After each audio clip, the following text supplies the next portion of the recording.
This story takes place on one of the best nights for kids around America, but the worst night for me. Christmas Eve of 2019. For a little backstory, 3 or 4 months before this event took place, I broke up with my girlfriend. Let's call her Jennifer.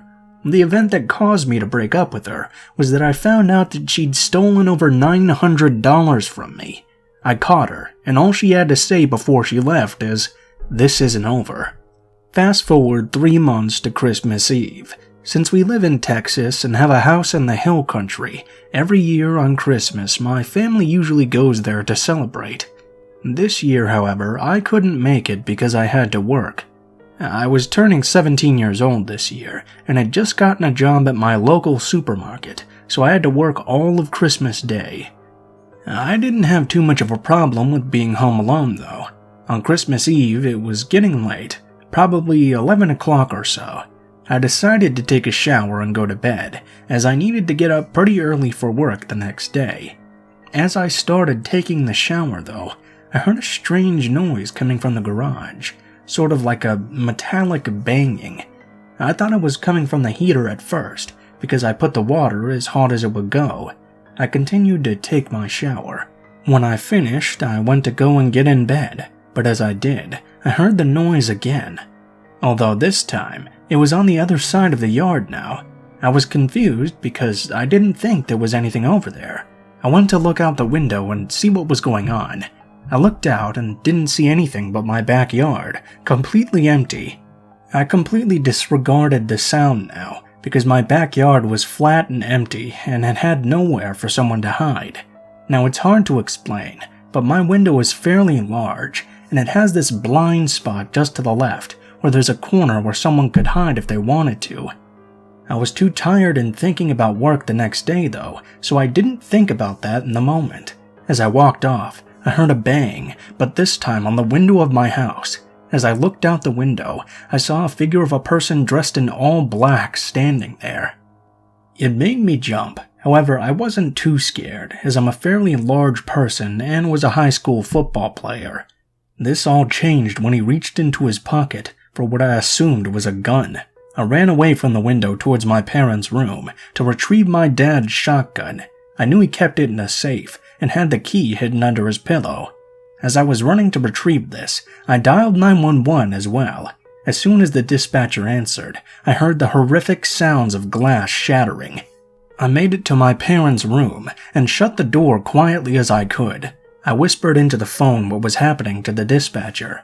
She said to stay on the line as the county sheriff was en route, but it would take about 5 minutes or so for them to get there. I told her I was going to retrieve my dad's shotgun. She told me it wasn't a bad idea, but to only use it if I had to, and to use it with extreme caution. I quickly realized, though, that my dad had taken the gun with him to the hill country because they were all going to the gun range to celebrate. I then informed the dispatcher that my gun was gone. She told me to make sure I stayed on the line. For a moment, everything was silent, and I thought they may have been a burglar and gotten spooked when they realized someone was home. My heart sank into my chest when I heard not one, but 2 sets of boots walking up the stairs now. I heard a heavy metal pole scraping the floor. I locked and barricaded the door to my parents' room. Then I almost passed out when I heard one of them talk. Not in just any voice, but in Jennifer's voice. "Merry Christmas, Tommy." I heard a male voice mockingly say, "We know you're in there." He knocked on the door to my parents' room. I almost screamed and got underneath the bed. Jennifer then said, "Don't worry, if you don't open the door, we'll open it for you." I heard the pole smack the door and the lock falling out. I put my hand over my mouth to keep from being too loud. All of a sudden, though, I heard police sirens and Jennifer muttering, "Oh shit." They ran down the stairs to try and escape out the front door when the officer yelled out, "Freeze!" I heard a bunch of yelling. Then an officer came in and introduced himself as the sheriff and said if I was there to make myself known. I called out to him saying that I was Tommy and I was the one that had called 911 in the first place. He told me to come out slowly with my hands visible. As I left my parents' room, I saw the two being escorted away in handcuffs. The rest of my night consisted of paperwork and me talking to my parents, who were making a 3-hour drive home just to come and be with me. This incident was very disturbing to me, and I'm grateful that I reacted the way I did. Had I not called the police, I might be dead right now.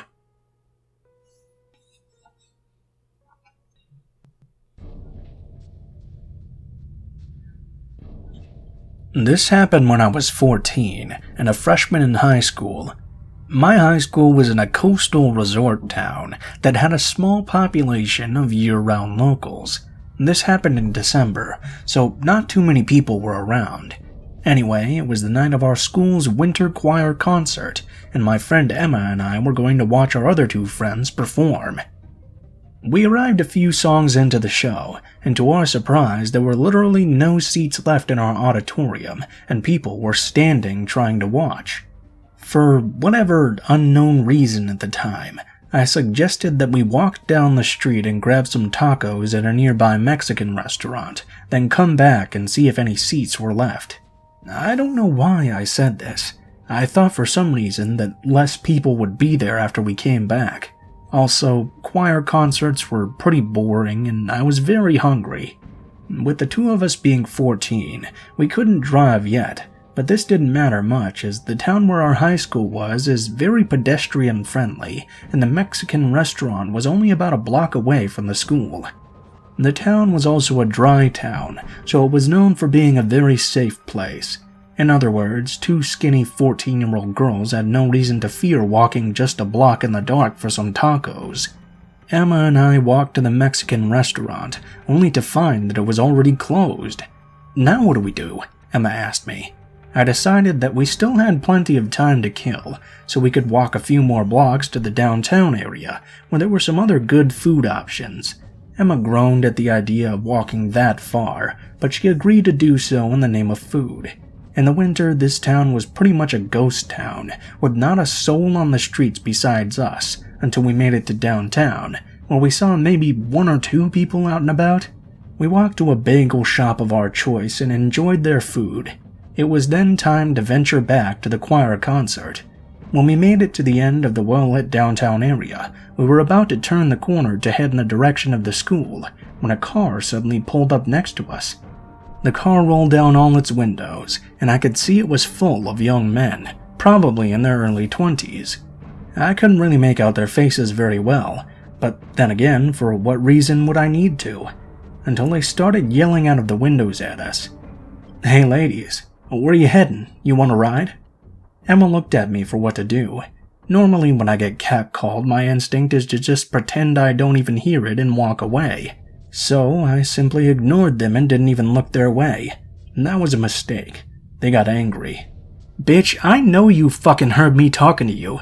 You think you're too good for us? Don't walk away from me, you slut. Get your ass over here." The other men started calling out some threats, but I tuned them out in complete fear. Emma was frantic. What do we do now? What if they follow us? I considered this as well. We were 5 blocks away from our high school still, on foot, with no people on the streets. Trying to reassure my friend, I told her to walk casually to not show we were scared, and they'd just go away when the light turned green. When the light finally did turn green, they sped off. Emma and I watched the car intently. Just as we were about to breathe a sigh of relief, the car made a sudden U-turn and started speeding back right toward us. I yelled at Emma to run. We started sprinting through people's yards and down a back alley. We could hear the loud engine of the car and the voices yelling, getting closer to us. It didn't help trying to stay hidden when I had bright blonde hair, pale white skin, and had a bright green jacket on. I wasn't exactly prepared for stealth that night. Emma asked me where we were running to, and I decided it might be a good idea to try and make it back to the bagel shop. The sound of the car was now very close, so we ducked into some bushes in someone's yard. Headlights entered the alley right next to where we hid. "Where are you, bitches?" yelled an angry male voice. I'd never been so nervous in my life. I was praying they couldn't see us through the bushes, while trying my best not to pee my pants. The headlights drove off, so we started running again. We made it to the bagel shop, sat down and looked out the window to check if they were still following us. After a minute or two, we saw their car driving past slowly. Do you think they know we're in here? I asked. I don't know. What do we do? I'll call my mom. No, I didn't mention this earlier, but we lived about 20 minutes from the school, and my family was hosting a big Christmas party that night. Both my parents and sister had been drinking, so none of them could come and pick us up. I called anyway because I just didn't know what to do. My 23-year-old sister answered my mom's phone. I told her what was going on, and she told me I should call the cops. Stupidly, I refused to get the cops involved because I felt like it wasn't serious enough for cops. I didn't know why, I just felt like cops probably had better things to do on Christmas. Stupid, I know. When I hung up with my sister, Emma pointed out that the bagel place would be closing in just 10 minutes, as it was nearly 9 p.m. There was one other group in there who knew the owners and were chatting friendly with them. We banked on them delaying the closing time until we could figure out a plan. The trouble was that Emma's parents weren't around to pick us up either, and everyone else we knew was at the choir concert. All the while, we could see the car of guys just driving past the bagel shop back and forth ominously. It was like they were waiting for us. In desperation, Emma decided to call our friend's older sister Summer to see if she could come and rescue us. I told Summer what had happened, and she was totally freaked out. She agreed to drive the 20 minutes to come pick us up from the bagel shop.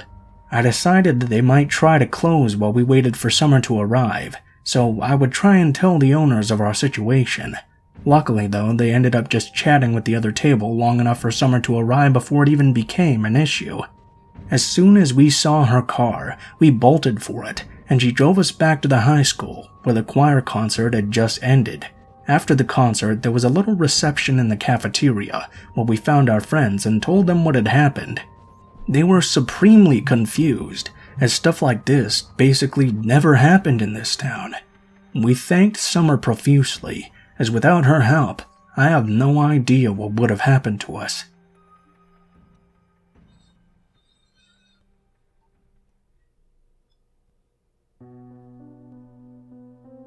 So this all happened last year during Christmas time, when my ex-boyfriend decided to dump me right after our 1-year anniversary.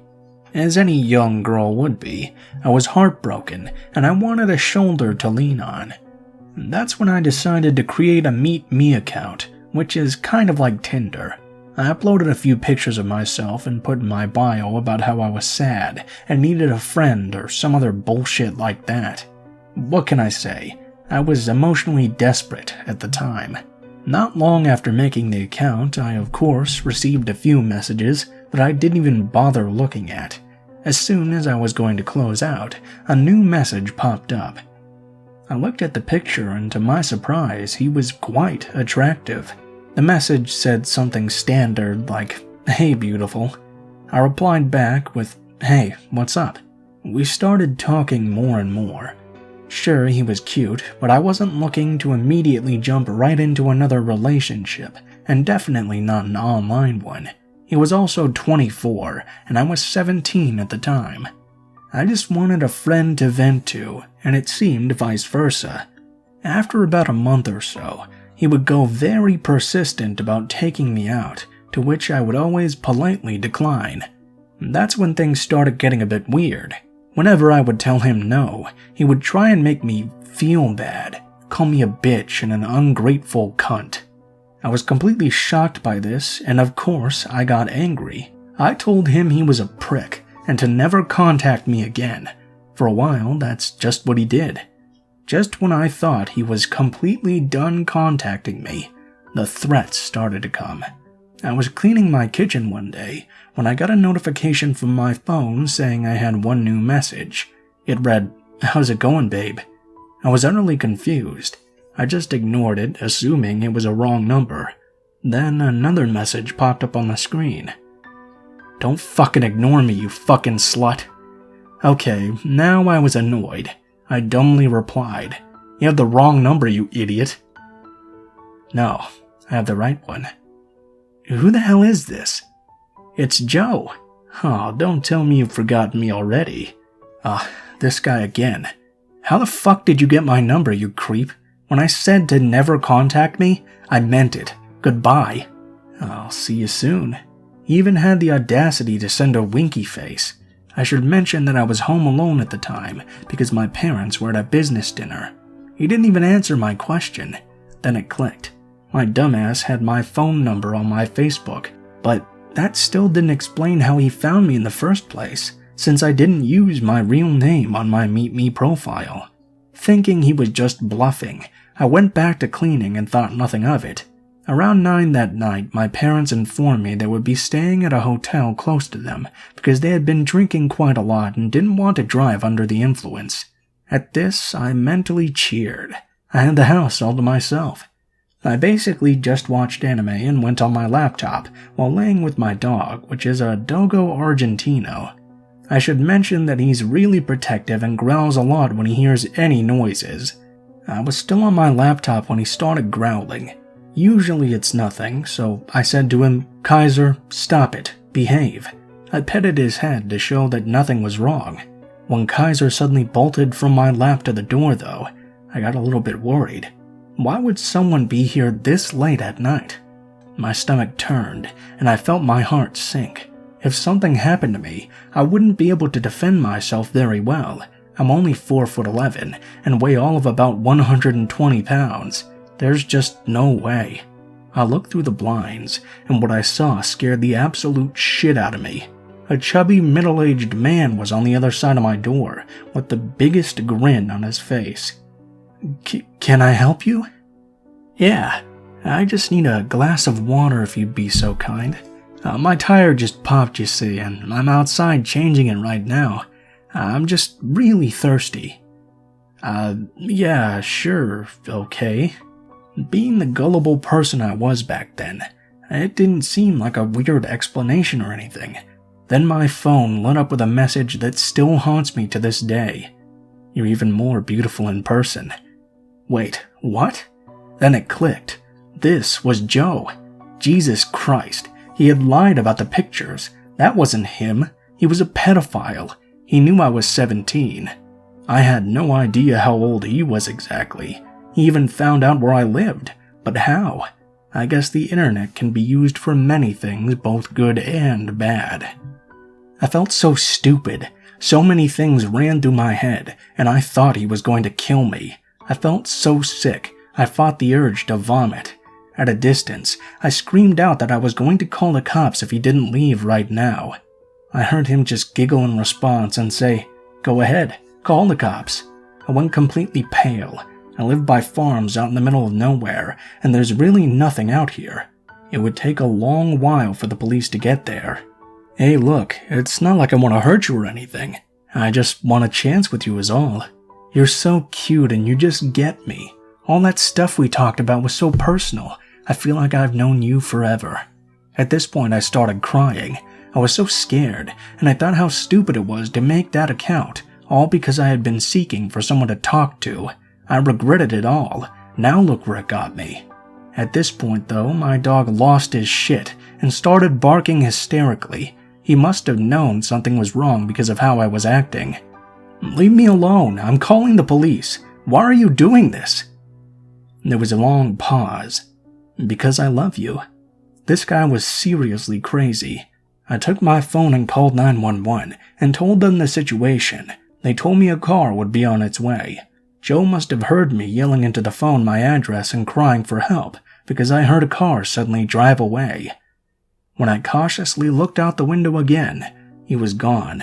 That must have been him who'd driven off. So much for his flat tire. When the cops showed up, I told them everything and even showed them all the messages. They kept asking if I was sure it was him, and I said yes. Unfortunately, since he didn't actually hurt me, and due to lack of evidence, there wasn't much they could do. But I know the truth, and there's no doubt in my mind. I'm still paranoid about it. I feel like he's always out there lurking about wherever I am, and it just gives me the chills.